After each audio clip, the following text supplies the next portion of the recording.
नमस्कार विद्यार्थी मित्रांनो, सगळे तुम्हा सर्वांचं जी के कट्टा आपल्या YouTube चॅनलवरती. तर आजच्या व्हिडिओमध्ये आपण पाहणार आहोत जिल्हा न्यायालय भरती प्रश्नांचा महासराव पाहणार आहोत. लिपिक शिपाई हमाल या पदाकरिता होणाऱ्या परीक्षेसाठी उद्या होणाऱ्या परीक्षेसाठी खूप महत्त्वपूर्ण हा व्हिडिओ असणार आहे. तर तत्पूर्वी जर चॅनल नवीन असाल तर सबस्क्राईब करा, लाईक करा आणि शेअर करा, जेणेकरून तुम्हाला पुढील व्हिडिओचं नोटिफिकेशन मिळेल. चला तर पाहूया आपण पहिला प्रश्न आणि व्हिडिओला पूर्ण पहा. महाराष्ट्र राज्य निवडणूक आयोगाची स्थापना कधी झाली? तर महाराष्ट्र निवडणूक आयोगाची स्थापना ही 1994 साली झाली. कधी झाली? महाराष्ट्र राज्य निवडणूक आयोगाची स्थापना 1994 साली झाली. पुढील प्रश्न, भारतीय दूध क्रांतीचे जनक कोण आहेत? तर भारतीय दूध क्रांतीचे जनक डॉक्टर वर्गीस कुरियन हे आहेत. कोण आहेत? भारतीय दूध क्रांतीचे जनक डॉक्टर वर्गीस कुरियन हे आहेत. पुढील प्रश्न आहे, लोकसंख्येच्या बाबतीत भारताचा जगात कितवा क्रमांक लागतो? तर लोकसंख्येच्या बाबतीत भारताचा जगात दुसरा क्रमांक लागतो. विद्यार्थी मित्रांनो, हा वारंवार विचारलेला प्रश्न आहे, लक्षात ठेवा. दुसरा क्रमांक लागतो. लोकसंख्येच्या बाबतीत भारताचा जगात कितवा क्रमांक लागतो? तर दुसरा क्रमांक लागतो. पुढील प्रश्न, जनगणना दर किती वर्षांनी केली जाते? जनगणना दर 10 वर्षांनी केली जाते. किती वर्षांनी केली जाते? 10 वर्षांनी केली जाते. लक्षात ठेवा विद्यार्थी मित्रांनो, 10 वर्षांनी केली जाते. जनगणना दर किती वर्षांनी केली जाते? तर 10 वर्षांनी केली जाते. पुढील प्रश्न आहे, वि.वा. शिरवाडकर यांना कोणत्या टोपण नावाने ओळखले जाते? तर कुसुमाग्रज. हा प्रश्न करून ठेवा, व्हेरी व्हेरी IMP आहे. वि.वा. शिरवाडकर यांना कोणत्या टोपण नावाने ओळखले जाते? तर कुसुमाग्रज या नावाने ओळखले जाते. विद्यार्थी मित्रांनो, पुढील प्रश्न पाहणार आहोत, आयुर्वेदाची माहिती कोणत्या वेदात आहे? तर आयुर्वेदाची माहिती वेदामध्ये आहे. कोणत्या वेदामध्ये आहे? आयुर्वेदाची माहिती कोणत्या वेदात आहे? तर आयुर्वेदाची माहिती हे अथर्व वेदात आहे. कोणत्या वेदात? अथर्व वेदात. पुढील प्रश्न आहे, कोणत्या नदीच्या काठावर वसली आहे? तर रावी नदीच्या काठावर वसली आहे. पुढील प्रश्न पाहणार आहोत, होमोसेपियन म्हणजे काय? होमोसेपियन म्हणजे बुद्धिमान माणूस. होमोसेपियन म्हणजे कोण? बुद्धिमान माणूस. लक्षात ठेवा विद्यार्थी मित्रांनो, बुद्धिमान माणूस आहे. पुढील प्रश्न, तांब्याच्या पत्रावर कोरलेला लेख म्हणजे काय असते? तांब्याच्या पत्रावर कोरलेला लेख म्हणजे ताम्रपट असते. काय असते? ताम्रपट असते. तांब्याच्या पत्रावर कोरलेला लेख म्हणजे ताम्रपट. पुढील प्रश्न आहे, मराठी राजभाषा दिन कोणत्या दिवशी साजरा केला जातो? मराठी राजभाषा दिन कोणत्या दिवशी साजरा केला जातो? तर 27 फेब्रुवारीला या दिवशी साजरा केला जातो. मराठी राजभाषा दिन कोणत्या दिवशी साजरा केला जातो? तर मराठी राजभाषा दिन हा 27 फेब्रुवारीला साजरा केला जातो. पुढील प्रश्न आहे, महाराष्ट्रात कृषी दिन कोणाच्या दिनी साजरा केला जातो? तर महाराष्ट्रात कृषी दिन हा वसंतराव नाईक यांच्या जयंती दिनी साजरा केला जातो. पुढील प्रश्न पाहणार आहोत आपण, प्रकाश आमटे यांचा लोकबिरादरी प्रकल्प कुठे आहे? प्रकाश आमटे यांचा लोकबिरादरी प्रकल्प हा हेमलकसा येथे आहे. पुढील प्रश्न आहे, विदर्भात कृषी विद्यापीठ कुठे आहे? विदर्भात कृषी विद्यापीठ अकोला जिल्ह्यामध्ये आहे. पुढील प्रश्न आहे, राज्यसभेचा अध्यक्ष कोण असतो? राज्यसभेचा अध्यक्ष हा उपराष्ट्रपती असतात. कोण असतो? उपराष्ट्रपती. लक्षात ठेवा विद्यार्थी मित्रांनो, उपराष्ट्रपती असतात राज्यसभेचा अध्यक्ष. पुढील प्रश्न आहे, नीलकंठ हे शिखर कोणत्या पर्वतरांगामध्ये आहे? नीलकंठ हे शिखर माउंट हिमालयामध्ये आहे, पर्वतरांगामध्ये आहे नीलकंठ शिखर. पुढील प्रश्न आहे, तामिळनाडू किनारा कोणत्या नावाने ओळखला जातो? तामिळनाडू किनारा कोरोमंडल नावाने ओळखला जातो. कोणत्या नावाने ओळखला जातो? तामिळनाडू किनारा तर कोरोमंडल या नावाने ओळखला जातो.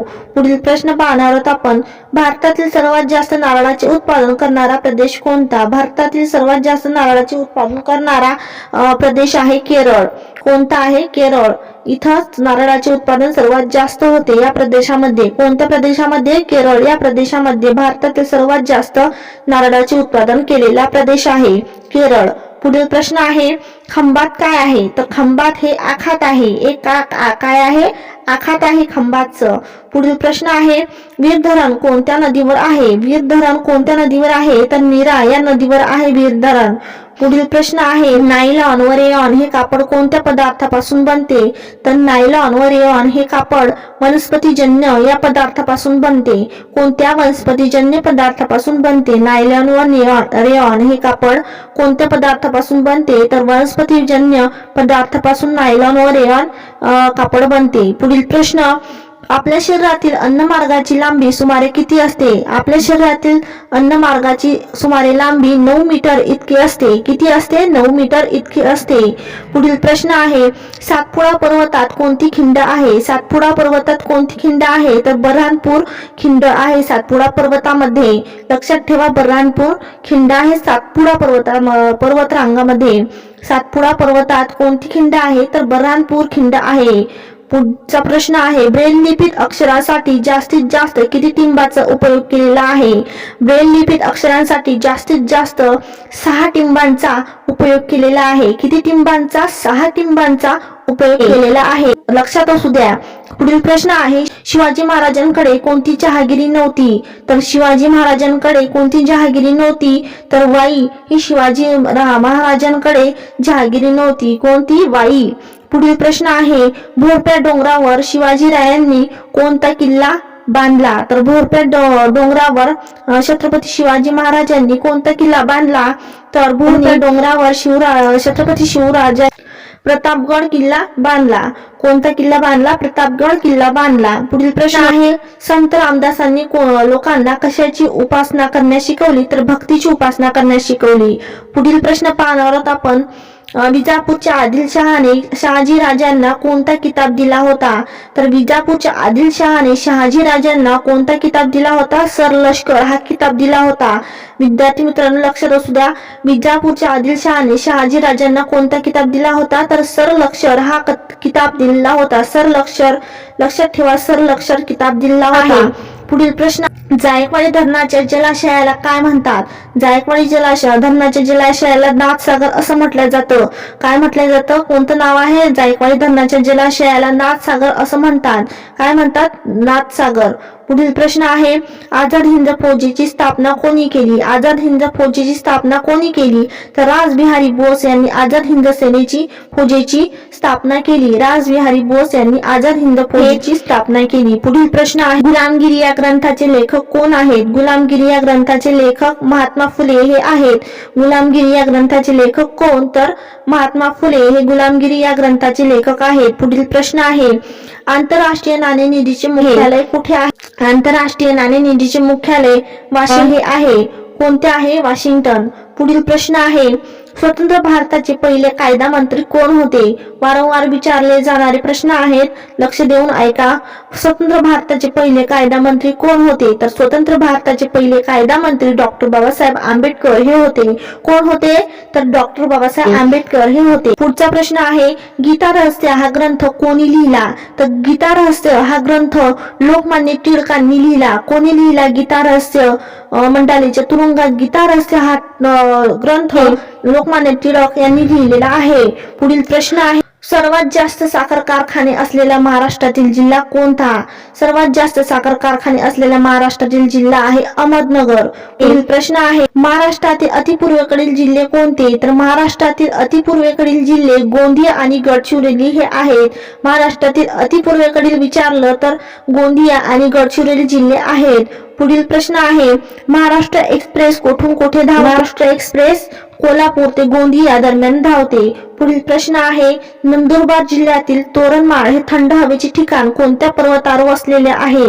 नंदुरबार जिल्ह्यातील तोरणमाळ हे थंड हवेचे ठिकाण सातपुडा पर्वतावर वसलेले आहे. लक्षात ठेवा. पुढील प्रश्न आहे, निळवंडे धरण कोणत्या जिल्ह्यात आहे? तर निळवंडे हे धरण अहमदनगर या जिल्ह्यामध्ये आहे. कोणत्या? अहमदनगर. लक्षात ठेवा विद्यार्थी मित्रांनो, कोणत्या? तर अहमदनगर जिल्ह्यामध्ये आहे. पुढील प्रश्न आहे, म्हैस या प्राण्यास पुढील पैकी कोणती संज्ञा दिली जाते? कोणती संज्ञा दिली जाते? तर आश्रयी प्राणी ही संज्ञा दिली जाते. पुढील प्रश्न आहे, महाराष्ट्र राज्याची स्थापना कधी झाली? तर महाराष्ट्र राज्याची स्थापना 1 मे 1960 रोजी झाली. कधी झाली? तर 1 मे 1960. पुढील प्रश्न आहे, द्वैभाषिक मुंबई राज्याची स्थापना कधी झाली? तर द्वैभाषिक मुंबई राज्याची स्थापना 1 नोव्हेंबर 1956 साली झाली. कधी झाली? 1 नोव्हेंबर 1956. पुढील प्रश्न, महाराष्ट्र राज्याचे एकूण क्षेत्रफळ किती आहे? तर महाराष्ट्र राज्याचे क्षेत्रफळ 3,07,713 चौरस किलोमीटर इतके आहे. किती आहे? 3,07,713 चौरस किलोमीटर. लक्षात असू द्या हा प्रश्न. महाराष्ट्र राज्याचे एकूण क्षेत्रफळ किती आहे? तर 3,07,713 चौरस किलोमीटर इतके आहे. पुढचा प्रश्न आहे, महाराष्ट्र राज्याचा पूर्व पश्चिम विस्तार सुमारे किती किलोमीटर आहे? तर महाराष्ट्र राज्याचा पूर्व पश्चिम विस्तार हा 800 किलोमीटर इतका आहे. पुढील प्रश्न आहे, महाराष्ट्र राज्याचा दक्षिण उत्तर विस्तार सुमारे किती किलोमीटर आहे? तर महाराष्ट्र राज्याचा दक्षिण उत्तर विस्तार 700 किलोमीटर इतका आहे. महाराष्ट्राचे प्रशासकीय विभाग किती आहे? तर महाराष्ट्र राज्याचे प्रशासकीय विभाग 6 आहेत. पुढील प्रश्न आहे, महाराष्ट्र राज्यात सुमारे किती किलोमीटर लांबीचा समुद्र किनारा लाभलेला आहे? तर महाराष्ट्र राज्यास सुमारे 720 किलोमीटर लांबीचा सुमारे 720 किलोमीटर लांबीचा समुद्र किनारा लाभलेला आहे. किती किलोमीटर? 720 किलोमीटर लांबीचा समुद्र किनारा महाराष्ट्र राज्यास लाभलेला आहे. पुढील प्रश्न आहे, महाराष्ट्र राज्याचा राज्य प्राणी कोणता आहे? महाराष्ट्राचा राज्य प्राणी कोणता? तर शेकरू हा महाराष्ट्राचा राज्य प्राणी म्हणून ओळखला जातो.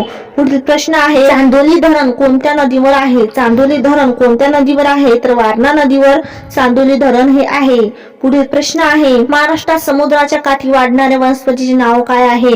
तर महाराष्ट्रात समुद्राच्या काठी वाढणाऱ्या वनस्पतीचे नाव सुंदरी वनस्पती म्हणून ओळखले जाते. पुढील प्रश्न आहे, कोकणात कोणती वने आढळतात? तर कोकणात उष्णकटिबंधीय सदाहरित वने हे आढळतात. कोकणात कोणती वने आढळतात? तर उष्णकटिबंधीय सदाहरित वने हे आढळतात. पुढील प्रश्न आहे, सह्याद्री हा खालीलपैकी कोणत्या प्रकारचा पर्वत आहे? तर सह्याद्री हा अविशिष्ट प्रकारचा पर्वत आहे. कोणत्या? अविशिष्ट. पुढील प्रश्न आहे, रंकाळा तलाव कुठे आहे? तर रंकाळा तलाव हा कोल्हापूर या जिल्ह्यामध्ये आहे. कुठे आहे? तर रंकाळा तलाव हा कोल्हापूर या जिल्ह्यामध्ये आहे. पुढील प्रश्न आहे, पेंच नदीवरील तोतलाडोह जलाशयास कोणत्या नावाने ओळखले जाते? तर पेंच नदीवरील तोतलाडोह जलाशयास कोणत्या नावाने ओळखले जाते? तर मेघदूत जलाशय म्हणून ओळखले जाते. मेघदूत जलाशय या नावाने ओळखले जाते. पुढील प्रश्न, भारतातील सर्वोत्कृष्ट नैसर्गिक बंदर कोणते? भारतातील सर्वोत्कृष्ट नैसर्गिक बंदर मुंबई आहे. कोणते आहे? मुंबई आहे. लक्षात असू द्या, मुंबई. पुढील प्रश्न आहे, रायगड जिल्ह्यात भात संशोधन केंद्र कोठे आहे? तर रायगड जिल्ह्यात भात संशोधन केंद्र हे कर्जतला आहे. कुठे आहे? कर्जतला. रायगड जिल्ह्यात भात संशोधन केंद्र कर्जतला आहे. पुढील प्रश्न आहे, हळदीच्या उत्पादनासाठी प्रसिद्ध असलेला जिल्हा कोणता? हळदीच्या उत्पादनासाठी प्रसिद्ध असलेला जिल्हा सांगली जिल्हा आहे. कोणता आहे? लक्षात असू द्या, सांगली जिल्हा आहे. हळदीच्या उत्पादनासाठी प्रसिद्ध असलेला जिल्हा सांगली जिल्हा आहे. पुढील प्रश्न पाहणार आहोत आपण, महाराष्ट्र हत्ती संशोधन केंद्र कुठे आहे? महाराष्ट्रात हत्ती संशोधन केंद्र वर्धा जिल्ह्यामध्ये आहे. हत्ती संशोधन केंद्र कुठे आहे? तर वर्धा जिल्ह्यामध्ये आहे. तर विद्यार्थी मित्रांनो, अशा प्रकारे आपण प्रश्न घेतलेले आहे जे की अतिशय महत्त्वाचे प्रश्न आपल्याला वाटलेले होते. तर तुम्हाला व्हिडिओ कसा वाटला, प्रश्न कसे वाटले कमेंट करून नक्कीच सांगा. चॅनल नवीन असाल तर सबस्क्राईब करा, लाईक करा आणि शेअर करा, जेणेकरून तुम्हाला पुढील व्हिडिओचं नोटिफिकेशन मिळेल. भेटूया पुढील व्हिडिओमध्ये. धन्यवाद.